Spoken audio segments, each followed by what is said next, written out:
Hello all 3rd September current affairs video పీడిఎఫ్ని Telegram ఛానల్లో upload చేశాను. లింక్ డిస్క్రిప్షన్లో ప్రొవైడ్ చేశాను. Please do download. Today's first news Colombo security conclave. Colombo security conclave యొక్క member states ఒక ఎంఓయూని and ఒక చార్టర్ని సైన్ చేశారు. ఎందుకంటే కొలంబోలో సిఎస్సికి పర్మనెంట్ సెక్రటరియేట్ని ఎస్టాబ్లిష్ చేయాలి అని చెప్పి ఒక ఎంఓయూని ఒక చార్టర్ని సైన్ చేశారనమాట. CSC facts. సిఎస్సి అనేది regional security grouping. Please be conscious. ఎగ్జామ్లో గ్లోబల్ సెక్యూరిటీ గ్రూపింగ్ అని అడిగే ఛాన్స్ ఉంది. సో సిఎస్సి అనేది రీజనల్ సెక్యూరిటీ గ్రూపింగ్. దీని ఎయిమ్ ఏంటంటే రీజనల్ సెక్యూరిటీని ప్రమోట్ చేయడం, ట్రాన్స్నేషనల్ థ్రెట్స్ ఉంటే వీటిని అడ్రస్ చేయడం అన్నమాట. సో రీజనల్ సెక్యూరిటీని ప్రమోట్ చేస్తుంది, ట్రాన్స్నేషనల్ థ్రెట్స్ని అడ్రస్ చేసే regional security grouping. Very important. Regional. Next 5 member states ఉన్నాయన్నమాట. ఇండియా, బంగ్లాదేశ్, శ్రీలంక, మాల్దీవ్స్, మౌరీషియస్. ఇనీషియల్గా సిఎస్సి అనేది ట్రైలేటరల్ కోఆపరేషన్, అంటే 3 మెంబర్ కంట్రీస్ మాత్రమే ఉండేవి.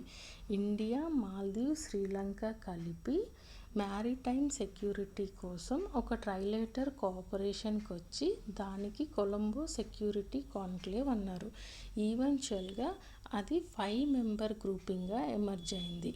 ఈ సిఎస్సి హిస్టరీలో ఇంపార్టెంట్ థింగ్ ఏంటంటే 2014 తర్వాత ఇండియాకి, మాల్దీవ్స్కి టెన్షన్స్, ఈ 2 కంట్రీస్ మధ్యలో టెన్షన్స్ చాలా హైటెన్ అయ్యాయి, అంటే టెన్షన్స్ ఇంక్రీజ్ అయ్యాయి అన్నమాట.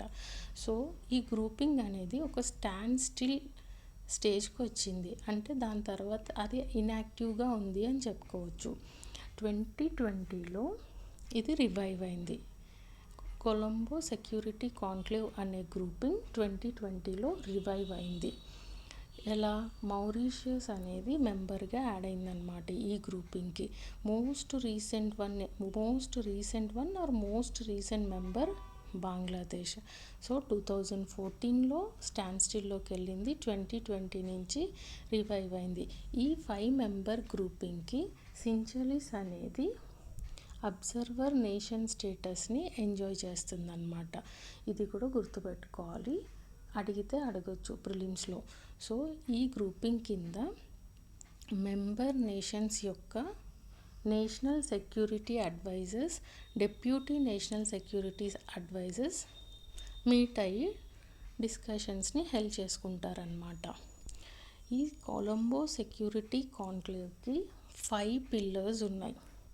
Just memorise the 5 pillars. Maritime safety and security, countering terrorism and radicalism, combating trafficking and transnational organized crime, cyber security and protection of critical infrastructure, humanitarian assistance and disaster relief. And for groups exams most important thing ఏంటంటే permanent secretariat Colombo. So ఈ Colombo security conclave news నుంచి మనం ఏం నేర్చుకున్నామంటే ఇదొక regional grouping. ఇక్కడ stress చేసే chance ఉంది. దీనికి 5 పిల్లర్స్ ఉన్నాయి. 2014లో స్టాండ్ స్టిల్కి వెళ్ళింది, 2020లో రివైవ్ అయింది. Permanent secretariat Colombo. Second news Saura tribe. Saura tribe very very important. Saura tribe Orissa స్టేట్లోని గజపతి డిస్టిక్కి చెందిన వాళ్ళు అన్నమాట. ఆల్రెడీ నిన్న యూట్యూబ్ ఛానల్లో బోండా ట్రైబ్ గురించి ఒక షార్ట్ని అప్లోడ్ చేశాను. సేమ్ సౌరా ట్రైబ్ లాగే బోండా ట్రైబ్ కూడా ఒరిస్సా స్టేట్కి చెందిన వాళ్ళు. Please check it out. 100% ఏదో ఒకటైతే ఎగ్జామ్లో వచ్చే ఛాన్స్ ఉంది అని నేను నమ్ముతున్నాను. రాకపోతే నన్నేమనొద్దు. సో సౌరా ట్రైబ్ అనేది ఒరిస్సా డిస్టిక్లోని ఒరిస్సా స్టేట్లోని గజపతి డిస్టిక్లో ఉంటారు. లైక్ వీళ్ళు గజపతి డిస్టిక్కి చెందిన వాళ్ళు. సో ఇప్పుడు న్యూస్ ఏంటంటే most important, only state. Orissa అనేది ఓన్లీ స్టేట్ అన్నమాట. హ్యాబిటెంట్ రైట్స్ని ప్రొవైడ్ చేసింది ఈ సౌరా ట్రైబ్కి. అంటే ఆల్రెడీ పాస్ట్లో సౌరా ట్రైబ్కి మధ్యప్రదేశ్ స్టేట్ హ్యాబిటెంట్ రైట్స్ని ప్రొవైడ్ చేసింది, కానీ అక్కడ వాళ్ళు మైనారిటీ చాలా తక్కువగా ఉండేవాళ్ళు. బట్ ఒరిస్సాలో చాలా హైయెస్ట్ నెంబర్లో ఉన్నారు. అయినప్పటికీ కూడా ఒరిస్సా స్టేట్ గవర్నమెంట్ ఈ సౌరా ట్రైబ్కి హ్యాబిటెంట్ రైట్స్ ఇచ్చింది. అంటే వాళ్ళు యాన్సిస్ట్రల్ ల్యాండ్స్ మీద ఈ ట్రైబల్ పీపుల్కి రైట్స్ ఉంటాయన్నమాట. So same like Bonda tribe, Saura tribe కూడా ఒరిస్సాలో ఉన్న 13 పీవీటీజీస్లో ఒకటి, మన ఇండియాలో ఉన్న 75 పీవీటీజీస్లో ఒక ట్రైబ్ అన్నమాట. సో ఈ సౌరా ట్రైబ్ గురించి ఫ్యాక్చువల్ థింగ్స్ చూసుకున్నట్లయితే most important Ramayana and Mahabharata ఎపిక్స్లో మెన్షన్ చేశారు ఈ సౌరా ట్రైబ్ గురించి. ఇన్ కేస్ ప్రిలిమ్స్లో which among the following tribes are mentioned in Ramayana and Mahabharata అని చెప్పిస్తే మనకి సౌరా ట్రైబ్ ఆప్షన్లో ఉంటే happily we can answer it. So ఈ సౌరా ట్రైబ్ వాళ్ళని వేరియస్ నేమ్స్తో పిలుస్తారనమాట. సవారాస్, సొబారాస్, సౌరా, సోరా అని చెప్పి. So Savara, Sabara, Saura, Sora are various names of which tribe అని కూడా అడిగే ఛాన్స్ ఉంటుంది.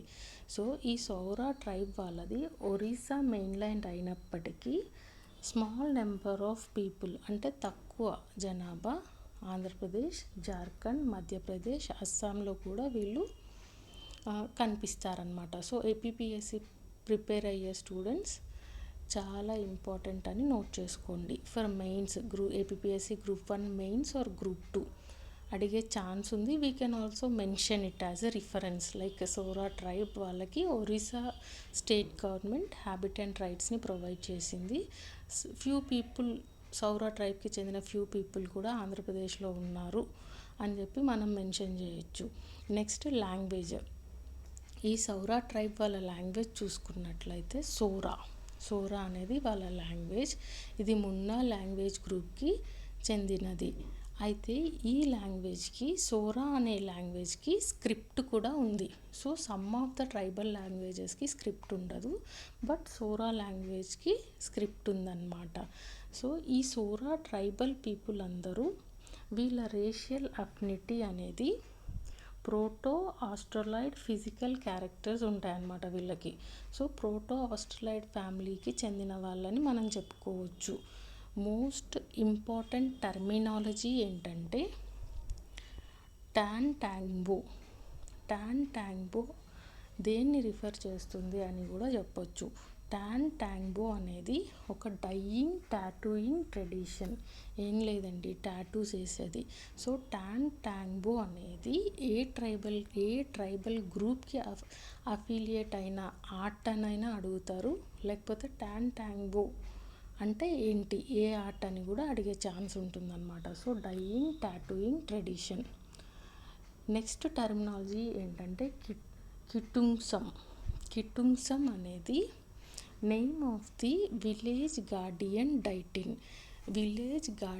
డైటీ. ఈ సౌరా ట్రైబ్ వాళ్ళు వాళ్ళ విలేజ్ బయట ఈ డైటీని ప్రతిష్ఠించుకుంటారనమాట. ఎందుకు, విలేజ్ గార్డియన్ లాగా ఈ డైటీని వాళ్ళు కొలుస్తారు. సో అందుకని ఎంట్రన్స్ ఆఫ్ విలేజ్లో ఇన్స్టాల్ చేస్తారు. సో టాంగ్బో, కిటుంగ్సం ఈ 2 టర్మినాలజీస్ని మెమరైజ్ చేసుకోండి. నెక్స్ట్ ఈ ట్రైబ్ మొత్తం, సౌరా ట్రైబ్ మొత్తం 2 ఎకనామిక్ క్లాసెస్కి చెందిన వాళ్ళు. ఒకళ్ళు ఫస్ట్ క్లాస్ సోరాస్ ఆఫ్ ప్లెయిన్స్, అంటే ప్లెయిన్స్లో లివ్ చేస్తారనమాట. ఇంకొకళ్ళు హిల్ సోరాస్, వీళ్ళ other name Sudha సౌరా, Lanjia సౌరా. So next వీళ్ళకి ఏం చెప్పాను, లైక్ ఆల్రెడీ మధ్యప్రదేశ్లో పీవీటీజీస్కి హ్యాబిటెంట్ రైట్స్ వచ్చాయి అని చెప్పాను కదా. మన కంట్రీలో హ్యాబిటెంట్ రైట్స్ ఉన్న అదర్ పీవీటీజీస్ని కూడా ఒకసారి చూసేద్దాం. మధ్యప్రదేశ్లో బారియా సౌరా, ఛత్తీస్గఢ్లో కమ్మర్ ట్రైబ్, అదే ఛత్తీస్గఢ్లో Baiga tribe. So 1, 2, 3, 4. Now Saura tribe of Orissa 5th PVTG అనమాట మన ఇండియాలో హ్యాబిటెంట్ రైట్స్ రావడానికి. సో సౌరా కమ్యూనిటీకి, లైక్ సౌరా ట్రైబ్స్కి సెకండ్ టైం ఒరిస్సా స్టేట్ ఇచ్చింది. ఆల్రెడీ ఫస్ట్ మధ్యప్రదేశ్లో ఆల్రెడీ సౌరా ట్రైబ్కి హ్యాబిటెంట్ రైట్స్ ఉన్నాయి. So Saura tribe of Orissa అనేది 5th పీవీటీజీ అనమాట, హ్యాబిటెంట్ రైట్స్ని పొందడానికి ఒక స్టేట్ గవర్నమెంట్ నుంచి. సో హ్యాబిటెంట్ రైట్స్ రావడం వల్ల వాళ్ళకు ఉండే అడ్వాంటేజెస్ మనం సొసైటీ చాప్టర్లో ఆల్రెడీ చదువుకున్నాం. లైక్ వాళ్ళ ఎంపవర్మెంట్, వాళ్ళ డెవలప్మెంట్, ఇలా అన్నిటికీ హెల్ప్ అవుతుందన్నమాట. ఒకసారి బోండా ట్రైబ్ని కూడా చూడండి. Next news, digital agricultural mission. So digital agriculture mission, union cabinet committee chaired by prime minister of India ఈ డిజిటల్ అగ్రికల్చర్ మిషన్ని అప్రూవ్ చేశారు. ఈ మిషన్ యొక్క టోటల్ అవుట్లే 2817 crores, 2817 crores. ఈ మొత్తంలో సెంట్రల్ షేర్ వచ్చేసి 1940 crores. సో ఇప్పుడు సెంట్రల్ షేర్ చేసుకుంటుంది అని అంటే మనకి డిజిటల్ అగ్రికల్చర్ మిషన్ ఏంటి, సెంట్రల్లీ స్పాన్సర్డ్ స్కీమ్ అన్నమాట. అయితే ఈ డిజిటల్ అగ్రికల్చర్ మిషన్ని అంబ్రిల్లా స్కీమ్గా కన్సీవ్ చేశారు. అంటే అంబ్రిల్లా స్కీమ్ అంటే ఏంటి, ఒక 2 or 3 or 2 or more స్కీమ్స్ని merge చేసి ఒక స్కీమ్ కిందికి తీసుకొస్తే దాన్ని అంబ్రిల్లా స్కీమ్ అంటారనమాట. ఇప్పుడు డిజిటల్ అగ్రికల్చర్ మిషన్ని కూడా మనం అంబ్రిల్లా స్కీమ్గా కన్సీవ్ చేస్తున్నాం. సో దీనిలో ఏమేమి ఇంక్లూడ్ చేశారు ఏంటి అన్న డీటెయిల్స్ చూస్తే, డిజిటల్ అగ్రికల్చర్ మిషన్ ఫస్ట్ ఎందుకు, పర్పస్ ఏంటంటే డిజిటల్ అగ్రికల్చర్ ఇనిషియేటివ్స్ని సపోర్ట్ చేయడమే digital agricultural mission aim or purpose. So digital agricultural initiatives అంటే 3 things. ఫస్ట్ థింగ్ వచ్చేసి డిజిటల్ పబ్లిక్ ఇన్ఫ్రాస్ట్రక్చర్ని క్రియేట్ చేయాలి. Next digital general crop estimation సర్వేని ఇంప్లిమెంట్ చేయాలి. ఇంకా other IT initiatives, state government అయినా సెంట్రల్ గవర్నమెంట్ అయినా అకాడమిక్ ఆర్ రీసెర్చ్ ఇన్స్టిట్యూషన్స్ ఎవరు టేకప్ చేసిన అదర్ ఐటీ ఇనిషియేటివ్స్ అన్నిటిని సపోర్ట్ చేయాలన్నమాట. సో డిజిటల్ అగ్రికల్చరల్ ఇనిషియేటివ్స్ అంటే ఈ 3 మెన్షన్ చేశారు. దీనిలో first one digital public infrastructure. ఈ డిజిటల్ పబ్లిక్ ఇన్ఫ్రాస్ట్రక్చర్కి 3 మేజర్ కాంపోనెంట్స్ ఉన్నాయి. ఫస్ట్ది AgriStack, next Krishi decision support system, third soil profile maps. అగ్రిస్టాక్లో ఏమేమి ఇంక్లూడ్ అయ్యాయంటే agriculture sector registries or data bases 3 అన్నమాట. 3 agriculture sector registries or data bases, 3 types. First one farmers registry, నేమ్లో ఉన్నట్లే list of ఫార్మర్స్ని వాళ్ళు ఒక రిజిస్ట్రీ చేస్తారు. Next geo referenced village maps, next crop zone registry. ఈ 3 రిజిస్ట్రీలని ఆర్ డేటాబేస్లని state or union territory government create చేస్తుంది. ఇంకా వాళ్ళే మెయింటైన్ కూడా చేస్తారనమాట. సో సెంట్రల్ గవర్నమెంట్ ఏ రోల్ లేదు. ఈ 3 క్రియేట్ చేసేది, మెయింటైన్ చేసేది state government or union territory government. If in case farmers registry under digital agriculture initiative was created by central government, state government అంటే ఆబ్వియస్లీ స్టేట్ గవర్నమెంట్ అన్నమాట. Next Krishi decision support system. Krishi decision support system కింద వీళ్ళు ఏం చేస్తారంటే information, crops, soil, weather, water resources మీద ఉన్న information, ఆ information మాన్యువల్గా కలెక్ట్ చేసింది కాదు, రిమోట్ సెన్సింగ్ బేస్డ్ ఇన్ఫర్మేషన్ని మొత్తాన్ని ఏం చేస్తారంటే యూనిఫై చేస్తారు. యూనిఫై చేసి ఒక కాంప్రహెన్సివ్ జియోస్పేషియల్ సిస్టమ్ని క్రియేట్ చేస్తారనమాట. సో దీన్ని మన farmers and research and academic institutions access చేసేలాగా ఈజీగా ఉంటుందని ఈ కృషి డిఎస్ఎస్ని వీళ్ళు క్రియేట్ చేశారనమాట. Next soil profile maps. Soil profile maps అంటే almost 142 million hectare agriculture lands.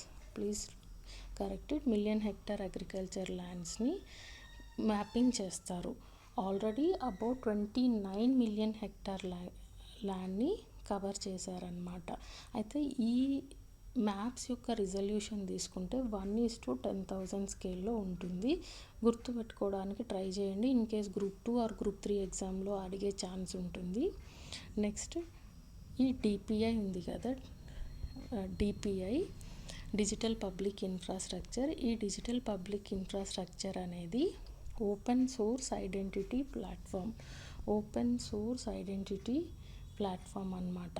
Some times ఎగ్జామ్స్లో అడుగుతారు, యూపీఎస్సీలో అయితే ఫ్రీక్వెంట్గా అడిగారనమాట ఓపెన్ సోర్సా క్లోజ్డ్ సోర్సా అనేది. So kindly memorise it or kindly remember it. Next cocoa tree న్యూస్లో ఎందుకు ఉందంటే మన సైంటిస్టులు ఆంట్రప్రీనర్స్ ఈ కోకో ట్రీని ట్రాపిక్స్ కంటే బియాండ్ స్ట్రెచ్ చేసేలాగా, అంటే అర్థం ఏంటి, ఇది ట్రాపిక్స్లోనే పండుతుందని చెప్పి.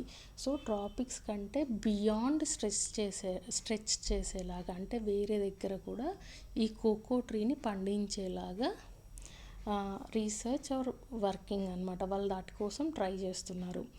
సో అందుకని కోకో ట్రీ యొక్క ఫ్యాక్చువల్ థింగ్స్ చూసుకున్నట్లయితే ఇది ఇంపార్టెంట్ ప్లాంటేషన్ క్రాప్ అంటే ఏంటండి, కమర్షియల్ క్రాప్ అని అర్థం. సో కోకో ట్రీ అనేది important plantation crops around the world. Chocolates కోసం అని చెప్పి, చాక్లెట్స్ ప్రొడ్యూస్ చేయడం కోసం అని చెప్పి ఈ కోకో ట్రీని ప్లాంట్ చేస్తారనమాట. సో ఈ కోకో ట్రీని క్రాప్ ఆఫ్ హ్యూమిడ్ ట్రాపిక్స్ అని కూడా అంటారు. ఏమంటారు, క్రాప్ ఆఫ్ హ్యూమిడ్ ట్రాపిక్స్ అని కూడా అంటారు.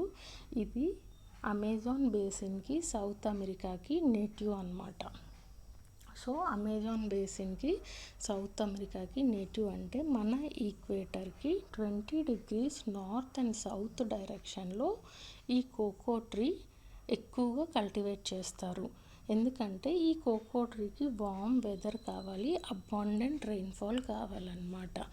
నెక్స్ట్ ఈ ఫ్యాక్ట్స్ ఖచ్చితంగా మీరు యాజ్ ఇట్ ఈస్గా గుర్తుపెట్టుకోవాలి అండి. ఇంకా నెక్స్ట్ దానికి వేరే ఆల్టర్నేటివ్ లేదు. ఇది మెయిన్ సీ లెవెల్ కంటే అప్ టు 300 meters హైట్ వరకు గ్రో అవుతుంది. యావరేజ్ రెయిన్ఫాల్ వచ్చేసి 1500 to 2000 millimeters. Temperature range 15 degrees to 39 degrees. Average temperature 25 degrees Celsius. ఈ కోకో ప్లాంట్ కల్టివేట్ చేయాలంటే deep and well drained soils ఉండాలి. pH రేంజ్ వచ్చి 6.5 to 7 ఉండాలి. ఇప్పుడు వరల్డ్స్ కోకో ప్రొడక్షన్ చూసుకున్నట్లయితే 70% ఆఫ్ వరల్డ్స్ కోకో ప్రొడక్షన్ అనేది west African countries నుంచి వస్తుంది. ఇండియాలో, కర్ణాటకలో, కేరళలో, తమిళనాడులో ఈ కోకో ప్లాంట్స్ని ఇంటర్ క్రాప్ అంటే వేరే పంటలతో కలిపేస్తారనమాట. ఆర్గానట్, కోకోనట్ ఈ పంటలతో పాటు కోకోనట్ని కలిపి పండిస్తారు మన ఇండియాలో. ఏ స్టేట్స్లో, కర్ణాటక, కేరళ, తమిళనాడు. అట్ టైమ్స్ యూపీఎస్సీలో నేను నోటీస్ చేసింది ఏంటంటే ఇలాంటి రేర్ ఇప్పుడు మన యూపీఎస్సీ ఎగ్జామ్ వచ్చి మే మంత్లో ఉంటుంది. ఇది ఏ మంత్, సెప్టెంబర్. ఇప్పుడు వచ్చిన కోకో ప్లాంట్ గురించి మే మంత్ ఆర్ జూన్ మంత్లో జరిగే ఎగ్జామ్లో అడిగినప్పుడు మనకు గుర్తుండే ఛాన్సెస్ చాలా తక్కువ. So please don't leave it. Cover everything, at least what is given in the newspaper. మ్యాగజైన్స్లో ఉంది, అది తర్వాత ఎక్స్ట్రా ఇన్ఫర్మేషన్తో మనం లోడ్ చేసుకోవచ్చు. బట్ ఇలాంటి చిన్న 1-liner marks or 1 or 2 statement questions వల్ల మార్క్స్ పోయి కూడా క్వాలిఫై అవ్వని వాళ్ళు చాలామంది ఉన్నారు. విత్ ఎక్స్పీరియన్స్ నేను చెప్తున్నాను. Art and culture, particularly environment like species, forest reserves ఇలాంటివి ఏమైనా ఉంటే ఎవ్రీ మంత్ ఆ మంతే మెమరైజ్ చేసుకోవడానికి ట్రై చేయండి. సో దట్ ఎగ్జామ్ ముందు అన్నీ ఒకేసారి అంటే అవ్వదు. పాలిటీ, ఎకానమీ ఇవన్నీ అంటే okay, to some extent we can cover. కానీ ఒకేసారి కూర్చొని ఈ క్రాప్కి ఇంత రెయిన్ఫాల్ కావాలి, ఈ క్రాప్కి ఇది ఇక్కడే పండుతుంది, ఇలాంటివన్నీ గుర్తుపెట్టుకోవాలంటే కొంచెం హెక్టిక్గా ఉంటుంది. సో మంత్కి 4 or 5 గుర్తుపెట్టుకోవడం అనేది it's like A game. Like free టైంలో ఓకే నేను కోకో క్రాప్ గురించి చదివాను, ఇది ఇక్కడ గ్రో అవుతుంది, అలా మెమరైజ్ చేసుకోవడం వల్ల మనకి if in case by chance or by luck మనకి ఎగ్జామ్లో వస్తే ఒక 2 మార్క్స్ కలుస్తాయి యూపీఎస్సీ అయితే. So if it is groups 1 mark. So 1 మార్క్లో కూడా నాకు ఒకసారి ర్యాంక్ పోయిందండి. So don't neglect even 1 mark. Next Thanjavur veena. Thanjavur veena first musical instrument, very very important. GI tag పొందిన ఫస్ట్ మ్యూజికల్ ఇన్స్ట్రుమెంట్ అనమాట మన కంట్రీలో, not in other countries. So GI tag పొందిన ఫస్ట్ మ్యూజికల్ ఇన్స్ట్రుమెంట్ తంజావూర్ వీణ. ఈ తంజావూర్ వీణ టూ టైప్స్లో ఉంటుంది. ఫస్ట్ది ఏకాంత వీణ, సెకండ్ సాదా వీణ. ఏకాంత వీణ అనేది సింగిల్ బ్లాక్ ఆఫ్ వుడ్ నుంచి కార్వ్ చేస్తారనమాట. ముక్కలుగా ఉండదు, ఒకటే బ్లాక్ ఆఫ్ వుడ్ నుంచి దీన్ని తయారు చేస్తారు. అదే సాదా వీణకి జాయింట్స్ ఉంటాయి. అంటే maybe 2 or 3 types or 2 or 3 blocks, types అని కాదు, 2 or 3 బ్లాక్స్ ఆఫ్ వుడ్స్తో తయారు చేస్తారు. దీంట్లో మెయిన్గా 3 సెక్షన్స్ ఉంటాయి. ఫస్ట్ది రెజోనేటర్, సెకండ్ది నెక్, థర్డ్ది హెడ్.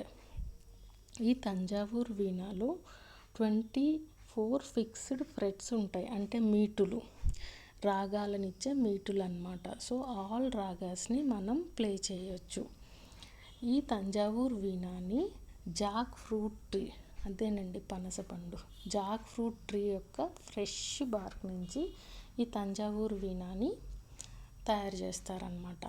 సో ఓవరాల్గా వీణాని చూసుకున్నట్లయితే 4 టైప్స్ ఆఫ్ వీణాస్ ఉన్నాయి. First one Rudraveena, second one Vichitra Veena, third one Saraswati Veena, fourth one Chitraveena. ఈ ఫస్ట్ 2 వీణాస్ రుద్రవీణ, విచిత్ర వీణ హిందుస్థానీ క్లాసికల్ మ్యూజిక్లో యూజ్ చేస్తారు. సరస్వతి వీణ, చిత్రవీణని కర్ణాటిక్ క్లాసికల్ మ్యూజిక్లో యూజ్ చేస్తారు. Please memorize these things. Most important for all types of competitive exams, because veena, Thanjavur veena అనేది ఫస్ట్ మ్యూజికల్ ఇన్స్ట్రుమెంట్ కాబట్టి ఈ డీటెయిల్స్ మీద ఐడియా ఉండడం మ్యాండేటరీ. సో ఈ సరస్వతి వీణ అనేది మన ఇండియా మొత్తంలో ఓన్లీ తంజావూర్లోనే ప్రొడ్యూస్ అవుతుందన్నమాట. ఇంకెక్కడ కూడా దీన్ని మ్యానుఫ్యాక్చరింగ్ చెయ్యరు, ఓన్లీ తంజావూర్లోనే చేస్తారన్నమాట. Next concept Grom E1 missile. ఈ గ్రోమ్ E1 మిసైల్ని ఎలా చదువుతారనేది మీ ఇష్టం అండి. టెక్నికల్ డీటెయిల్స్లోకి వెళ్ళే కంటే కూడా బేసిక్ ఐడియా ఉండడం ఇంపార్టెంట్ అని నేను నమ్ముతున్నాను.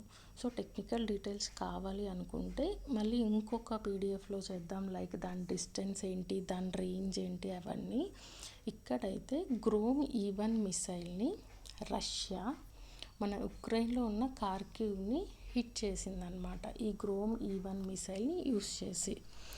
అయితే ఇది సోవియట్ ఎరా KH-13 అనే ఎయిర్ టు సర్ఫేస్, అంటే గాలిలో నుంచి భూమి మీదకి వచ్చే మిసైల్ ద్వారా దీన్ని మ్యానుఫ్యాక్చర్ చేశారు. ఏంటి, KH-38 నుంచి గ్రోమ్ E1 అనే మిసైల్ని రష్యా వాళ్ళు డెవలప్ చేసుకున్నారు. అంటే ఇండిజీనియస్గా వాళ్ళే డెవలప్ చేసుకున్నారు. 2018లో దీన్ని అన్వీల్ చేశారనమాట. నెక్స్ట్ ఈ గ్రోమ్ E1 మిసైల్ యొక్క సిగ్నిఫికెన్స్ ఏంటంటే both missile and air bomb ఫీచర్స్ని ఇది కంబైన్ చేసుకుందనమాట. మన దగ్గర అయితే ఈ టెక్నాలజీ లేదు. This is Grom E1 missile. ఇది నేను చెప్పింది చాలా పెరిఫెరల్ డేటా అండి, లైక్ దాని రేంజ్, దాని డిస్టెన్స్, దాని టైప్ ఆఫ్ ఇంజిన్, ఇవన్నీ డీటెయిల్స్ కావాలి అనుకుంటే డీటెయిల్డ్గా ఆన్ డిమాండ్ ఇంకొక వీడియో చేద్దాము. ఇప్పటికైతే ఈ థింగ్స్ చాలా important from prelims perspective. Next edible oils మీద నీతి ఆయోగ్ రిపోర్ట్ని ఇచ్చిందనమాట. ఆ రిపోర్ట్ నేమ్ వచ్చేసి pathways and strategies for accelerating growth in edible oils towards the goal of ఆత్మ నిర్భరత.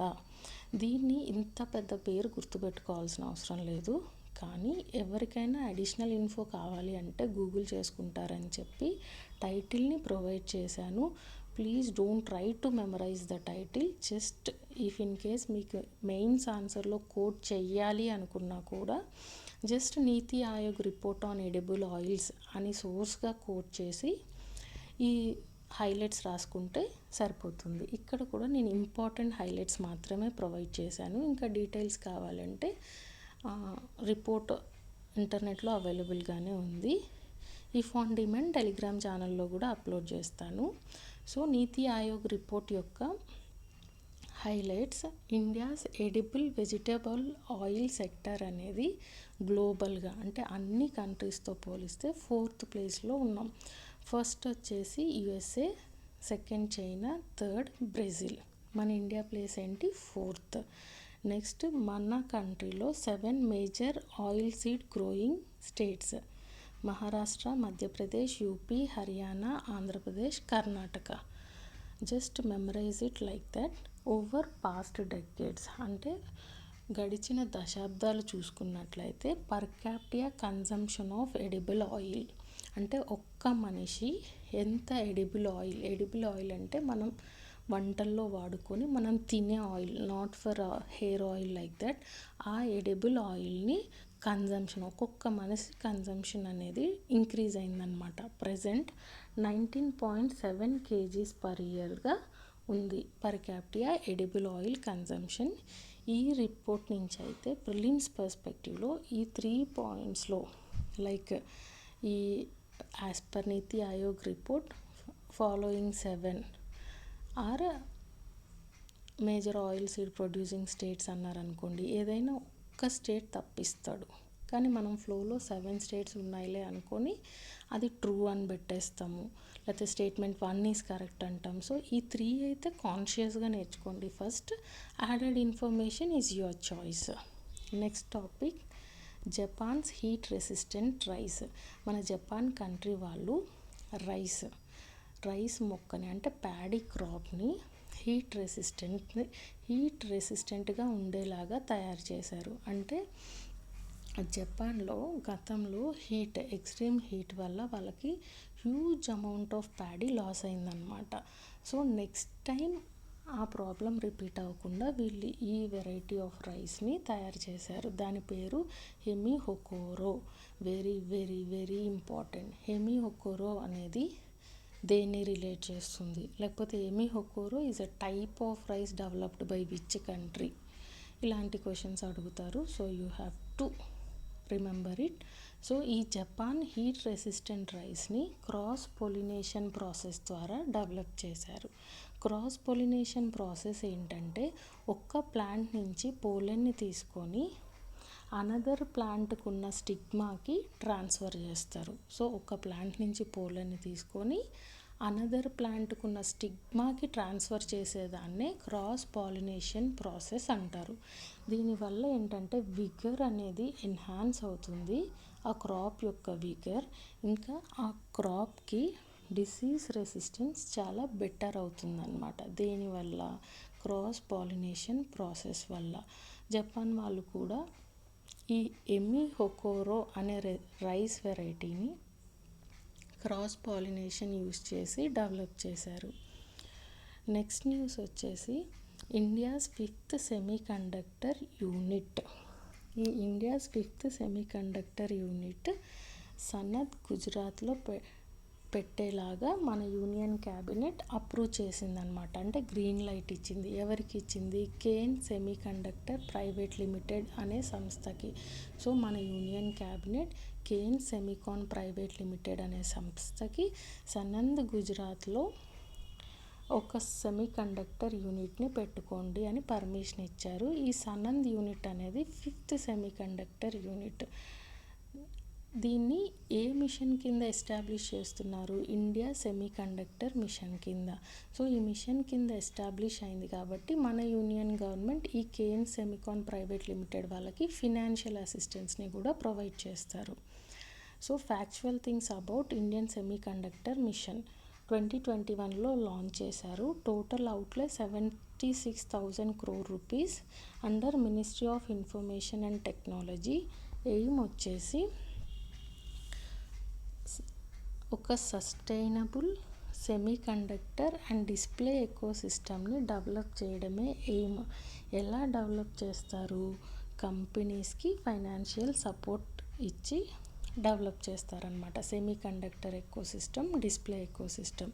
దానిలో భాగంగానే ఇప్పుడు ఈ కేన్ సెమికాన్ ప్రైవేట్ లిమిటెడ్ వాళ్ళకి ఫినాన్షియల్ సపోర్ట్ ఇచ్చారు. ఇక్కడ పెట్టుకోండి, సనంద్ గుజరాత్లో పెట్టుకోండి అని చెప్పి పెట్టారు. So India's 5th semi conductor unit is at Sanand, Gujarat.